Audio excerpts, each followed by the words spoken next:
Now, on a day when the government has declared certain locations in Baringo to be disturbed and dangerous, tensions are still high in the North Rift. Tonight we ask, is the shoot-to-kill order the answer? I am Julie Masiga. Meanwhile, talks that could have ended the protracted doctors' strike, now heading into its third month, have today failed to kick off. I'm Sharon Momanyi. Before we delve into the issues, let's have a look at the highlights.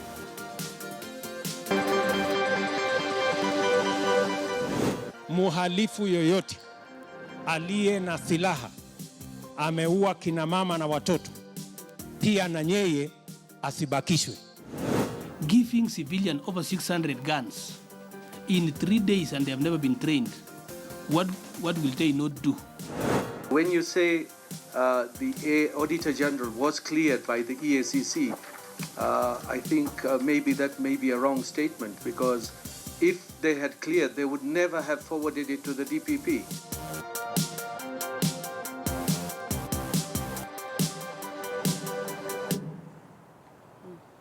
Now, we begin the show tonight with a spotlight on Baringo County, one that would reveal deserted trading centers, empty homes, closed schools, and a people living in perennial fear. Insecurity in parts of northern and southern areas of Baringo County, as well as Elgeyo Marakwet, Laikipia, Samburu, and Turkana counties, are not new in the country. The latest spate of violence has meted on poor fellow Kenyans in Malkamaria, where 4 people have been killed and children injured in clashes pitting the Gare and Degodia clans. Prior to their election in 2013, the 2 Jubilee party leaders pledged to end the cattle rustling menace, restore security in the country once and for all. Who will stop the senseless killings, and where lies a permanent solution? Mimi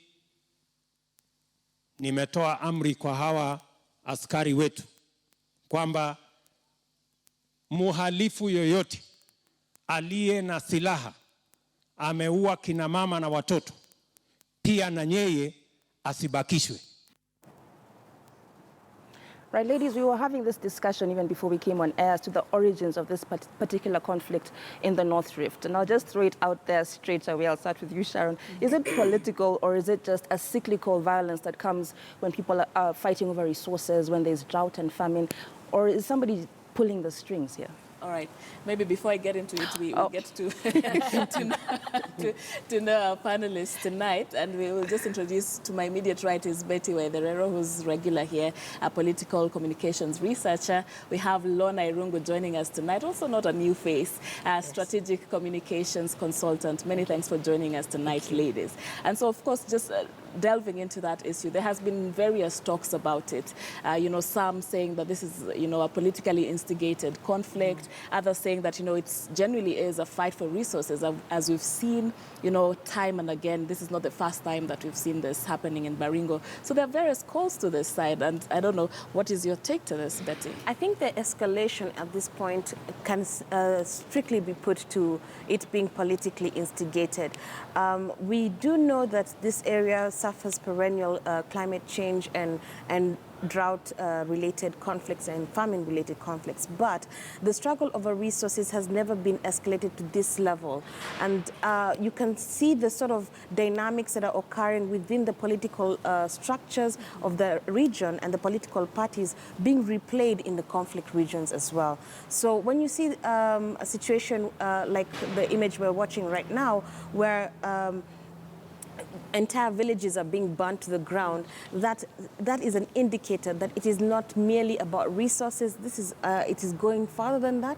There is definitely a political element to it, and we need the government to make certain on their promises. Well, maybe what is this political element? Because also we keep alluding to this political angles to it, Julie, and I'm sure people are wondering what is this political element that you speak of. And I had a commentator saying that actually the conflict actually harks back to 1963, when communities like the Pokot had prime land and they were living quite comfortably, and then they were displaced from areas such as Trans Nzoia and the highlands, and nothing was ever done to redress those injustices. So when they are, when there's cattle rustling, when they are fighting over resources, they actually have a genuine claim.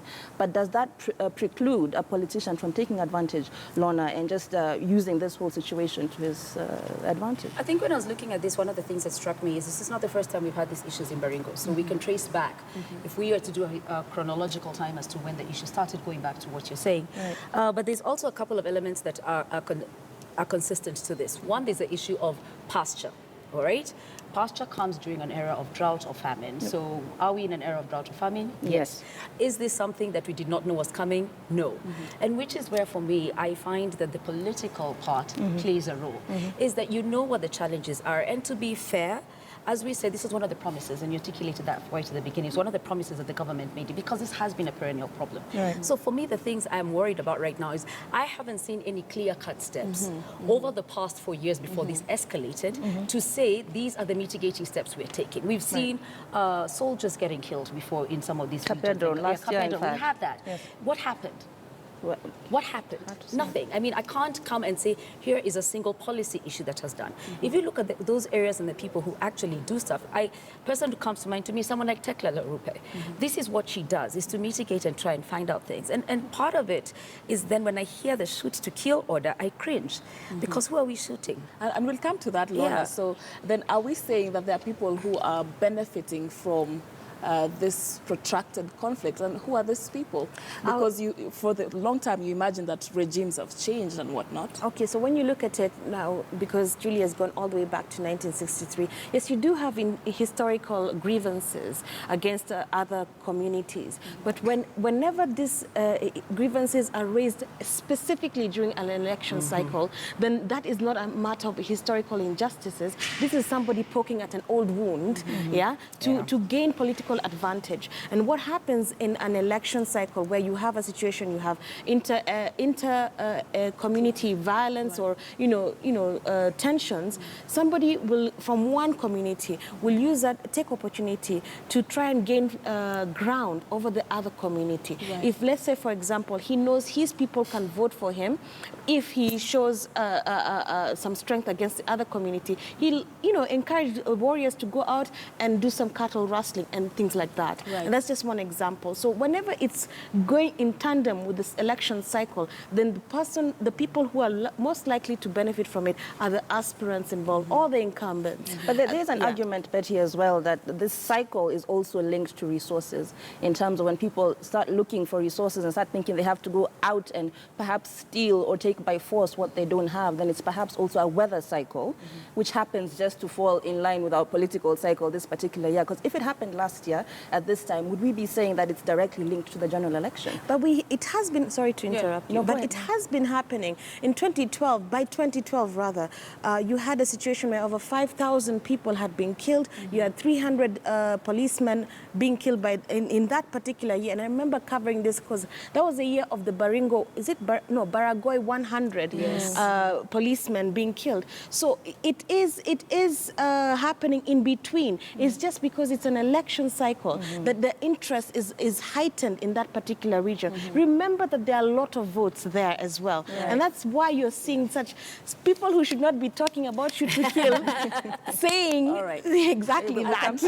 Lorna, then, where is the long-standing solution? Is there even a long-standing solution? Because this has been a long-standing problem. I think I am a huge proponent of the fact that where there is an issue where we know what the cause and the root causes are, what is lacking is the goodwill. So, and the political will. And that's actually, when I talk goodwill in terms of public policy, it's political will, because they're the ones who will critically make that decision. Right. So if I look at this area, and even if we say that that's not the area that was immediately affected, what are the patterns? The patterns of cattle rustling are the same, whether it is between the guys across the border, either any nomadic tribes. The issues behind it are the same. It's pasture, it's resources, it's being able to feel I'm getting something fair out of this. Lorna, let me just cut you short because our 5 minutes for that one is gone, and just come to an issue that you've been alluding to, actually. And now, last Friday, Deputy President William Ruto issued a shoot-to-kill order to police forces in operation in Baringo to move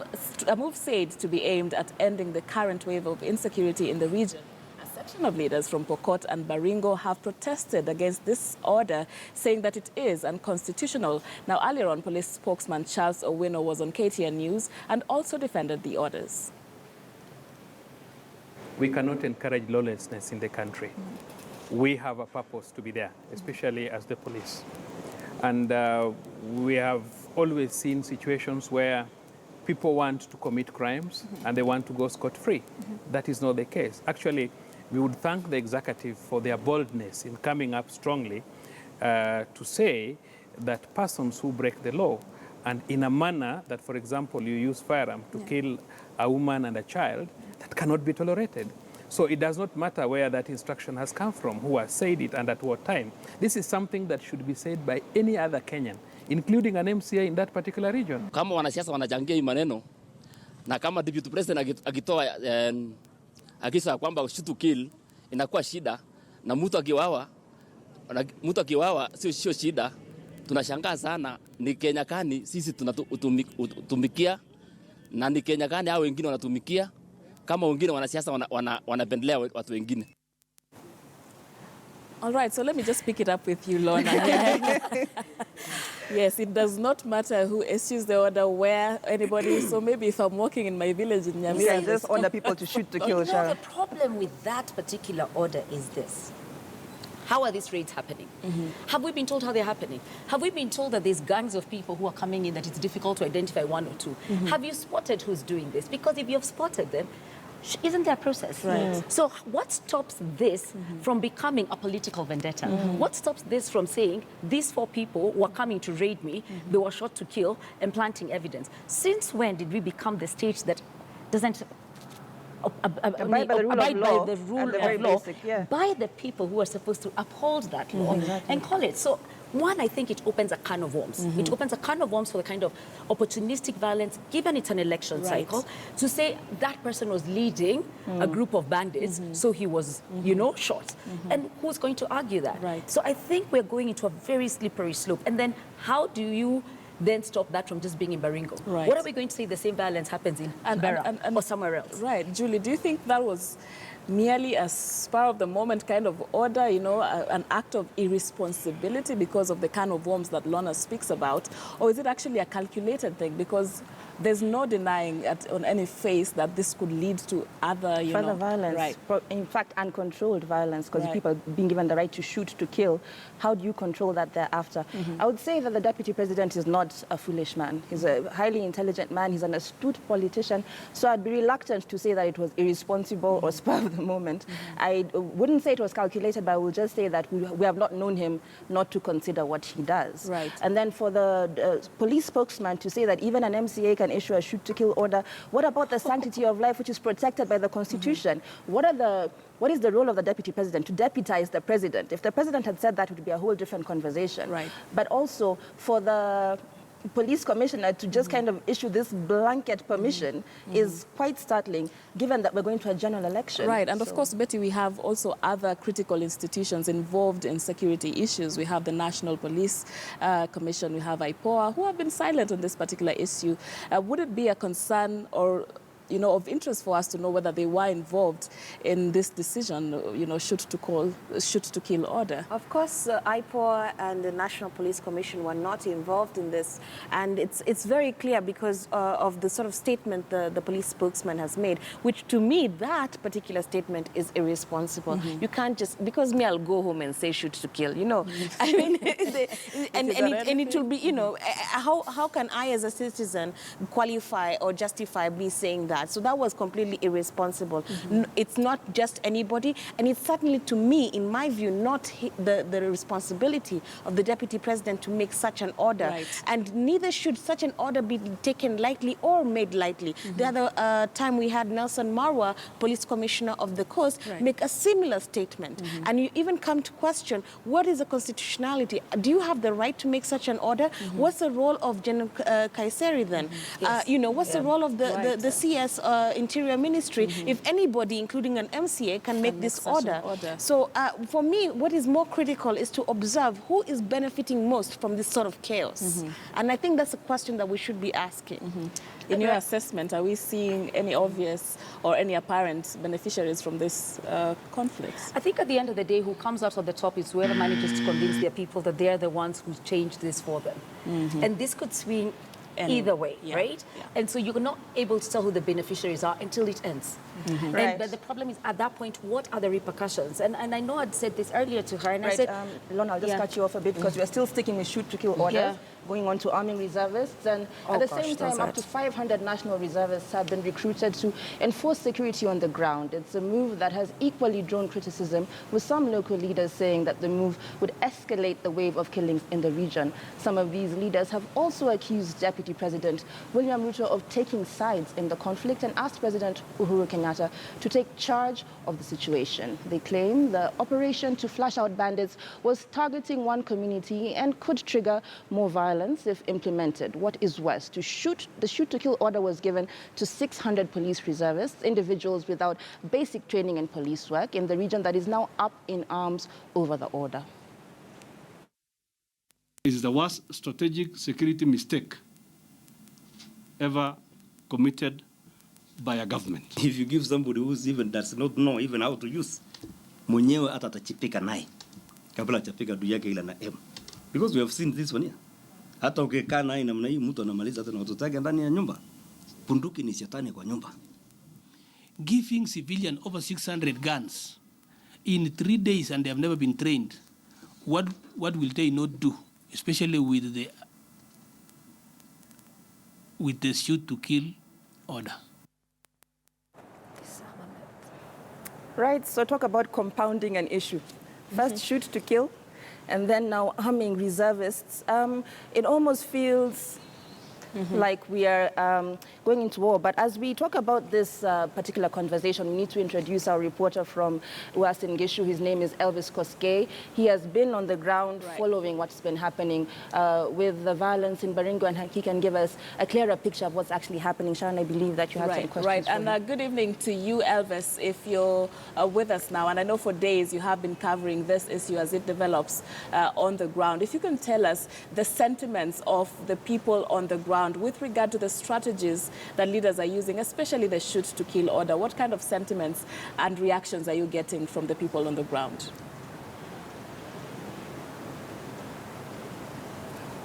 Thank you very much, Sharon. Indeed, we are coming to you live in our Eldoret studio. And as you have mentioned, I've visited the Kerio Triangle many times. And what I've realized is that the region has been, the economic activities in the region is slowly grinding to a halt. But what I can say as for now, this thing of cattle rustling and banditry, in my own opinion, I can say that it is politically instigated. Because as we had today, we had the member of Parliament of Baringo South, Sami Mwaita, and also we had from William Cheptumo from Baringo North, and he said earlier that there is a political inclination to this cattle rustling and animal banditry. So he accused his Pokot counterparts of politicizing the cattle rustling and protecting criminals. But what I've been able to gather since last week, where the Deputy President issued a shoot-to-kill order, according to the Deputy President, these police officers or these national police reservists are only discharging their mandate as stipulated in the Constitution. So the additional of 255 national police reservists in the region, up to now, I can say that it has able to contain the dire situation in the region. There's also been sentiments that these 255 additional national police reservists are untrained because they are just civilians. But we're able to speak to former Marakwet East MP Lina J.B. Kilimo, and she said that why is the government using their own sons when other children from other regions are busy in colleges and making out living there? So they're saying it's high time for the government to use the available resources or the security personnel in the area to contain this dire situation. As we speak now, security operation is going on in the region since learning was disrupted earlier. But what I can say now is that there's a relative calm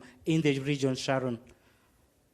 And of course, the other kind of conversation that has been building up is that there's some sort of inter-clan instigation that even the strategies involved are seen to benefit perhaps one side of the conflict. Is this what you're seeing on the ground? Is this also a sentiment that is shared on the ground, that there's some sort of divide in seeing, in the approach to this conflict? Yeah, Sharon, what I can say is that, those sentiments that were shared earlier is what exactly we've experienced in the ground. Because I can say of a case that I was called by just an anonymous person, and he was like, you guys of KTN are only dealing with cases that are inclinated to the Marakwet side, and you're not going to the other side of Pokot also to hear what is really happening on the ground. So this is a thing that politicians have managed to make it to be a political game where this communities blames the other. We also had last week from political leaders from the neighboring community saying that one community is armed, then the other community is not armed. So this makes the other community to be an easy target. All right, Elvis, I just want to bring in one of our panelists tonight, Lorna, who also has a question for you. Good evening, Elvis, and thank you for that feedback. I just have a couple of questions based on the reservists, because I think that's a critical element. So for the reservists, do we know whether the communities who are saying that they feel they're not being, this is against them, whether they have reservists from their communities, and who makes up those reservists? Are they from every single community on the place? And secondly, I know we had leaders talk about the fact that they are against this. Is this a view that would say is majority of the representation of Baringo County, or is it, a political tussle? Presentation of a few chosen individuals. These National Police Reservists have to come to one community, because some of the security officers who we've managed to talk to earlier, they say the National Police Reservists understand the region well. They know where the cattle rustling or the banditry has been taking place. So they're in a good position to address these grievances that has been affecting the community. We also saw just this evening a letter from George Kinoti, the Office of the Inspector General of Police, and he say that the 255 National Police Reservists that were just recruited the other day or were commissioned by the Deputy President, that the exercise took long time ago. So it was high time that was just being introduced into the system.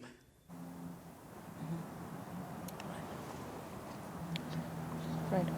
Okay, many thanks, Elvis, for that insight on what is happening on the ground. Very important to understand, even as all these strategies are being fronted, to see the actual beneficiaries. What are they feeling? Are they feeling safe? So thank you so much for your inputs on that tonight. And we shall be taking some of the feedback that we are receiving from our viewers tonight online. So many thanks for the same. Right, and we want to take a few of the feedbacks, because we asked your viewers tonight that, do you think DP Ruto's shoot-to-kill order will help resolve the situation in Baringo? Do you think DP Ruto's shoot-to-kill order will help resolve the situation in Baringo? And I think you have some feedback right there, Julie. Right, we're having Michael Gitonga saying that the shoot-to-kill order is indeed to deal with hardcore bandits. We also have Jacob Abere Ombati saying that it is unwise, insensitive to a situation and an overreaction. Kensha Madahana says he swore to protect us from both foreign and domestic threats. Baringo bandits are domestic. And just one final one there, Danish Nyadiero saying that the bandits are beings just like the rest of us, and hence they are afraid of death. I think I'll take a couple more here. And Kensha Madahana, I don't know if it just says that he swore to protect us from both foreign and domestic threats. And Jacob Abere Ombati says that it is unwise, insensitive to the situation and an overreaction. And we have a few, do I have one more here? There's a Sigu Pavel, I think, who's saying the order violates the very rights of the people they swore to protect, which indeed is, I believe, the truth. Right, and Patricia Sophia says, it's just 3 words, violence begets violence. Is this is this what we want? Is this I think that's what summarizes it for me. Yeah? I think we're setting a precedent that during this very sensitive time is in the direction we should be taking. Right. That's just my. I think we should try give dialogue a chance. I think we should involve the local leaders more, and think the people who are elected by the leaders of those communities, where are their voices? Do they agree with this? Yes, and Betty, I believe Tekla Lorupa, you mentioned her, and a Yes. few others have been doing peace caravans, Yes. preaching peace, so to speak. For years. Perhaps, and it's not kind of resolved the situation. Yeah. So should we take a different approach to this conflict? Because like we said, it's a perennial conflict. Yeah, well, you know, I don't see that giving out guns to young people is a different approach. I think you're just trying to escalate the situation. It doesn't make you more secure. And you know, Americans have been having the same conversation. If you give the students or the teachers in a school guns, is it safer in that school from people who come in and do mass killings and mass shootings? And the answer is no. Right. More guns does not make the situation safer. Okay? So I think that the shoot to kill order coupled with the guns, and it shows a total lack of interest in resolving the situation. I'm quite disappointed in the way things have turned out. I'm not, I don't feel that we're going to see an end to the conflict anytime soon, unless people's bullets run out or, you know, they all die. I don't know. But I think that there should have been a more consistent, a more serious approach to dialogue, to ending the enmity, to calling a ceasefire on all sides. Right. And of course, even as we look at the, you know, arming of these national reservists, and not only are they not trained to use the guns, there's also the issue of understanding human rights, because it's also a whole training on its own, isn't it? You know? I think, and that's what's worrying. Is that when we say certain situations call for a lack of putting aside some rights because these people are killing innocent people, no one, even those who kills guilty people, do you get what I mean? So every situation is about innocence. Right. And you may be more angry and want to take action a little bit more drastically because it's dire, but the truth of the matter is everyone kills innocent people. And going back and talk just on a quick one about that issue of, are we escalating it and are we doing, are we making it worse? Right. I think for me, the more important thing is to ask, what other methodology? Because we don't see this violence every single time. Right. So there is a key issue about resources. Yes. Can we resolve the resources issue? On that point, Victor Think Tank on Twitter says, politically instigated or not, peace must be restored. So at this point, should we ignore the root causes or the secondary primary causes and just figure out how to get peace back in this region? Because if babies as young as 2 weeks old have died there. But you know what it is? The absence of violence doesn't mean there's peace. Right. And that is what this has taught us. Right. Baringo is not peaceful. It may not have been violent, but it is not peaceful. The undercurrents The of the- undercurrents yeah. continue. This rug Kenya likes sweeping things under is full. Can we accept that? We might have to. And just it's back to full. my original question, because talking about whether this is a political or an apolitical issue, but you know, the voices that have spoken on the issue are political voices. The critical security voices and institutions like IPOA, the National Police Commission, the Inspector General, I haven't had them speak on the issue.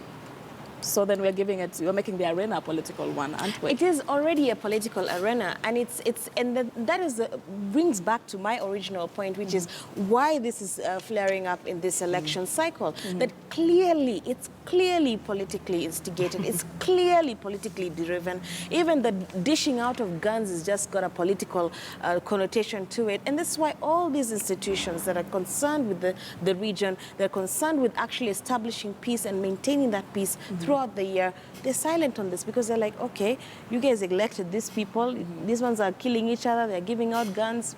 Right. You know? All right. So it's time to take a short break now. And when we'll be back, we'll be talking about other issues. Of course, we have been delving into the issue of insecurity in Baringo. Do keep your tweets coming, your views coming to us on our social media pages. And our Twitter poll tonight is, do you think DP Ruto's shoot-to-kill order will resolve the situation in Baringo? Do keep engaging with us, and we shall keep sampling your view as we continue with this show. But right now, we want to take a short break. We have other news when we return. Don't go too far.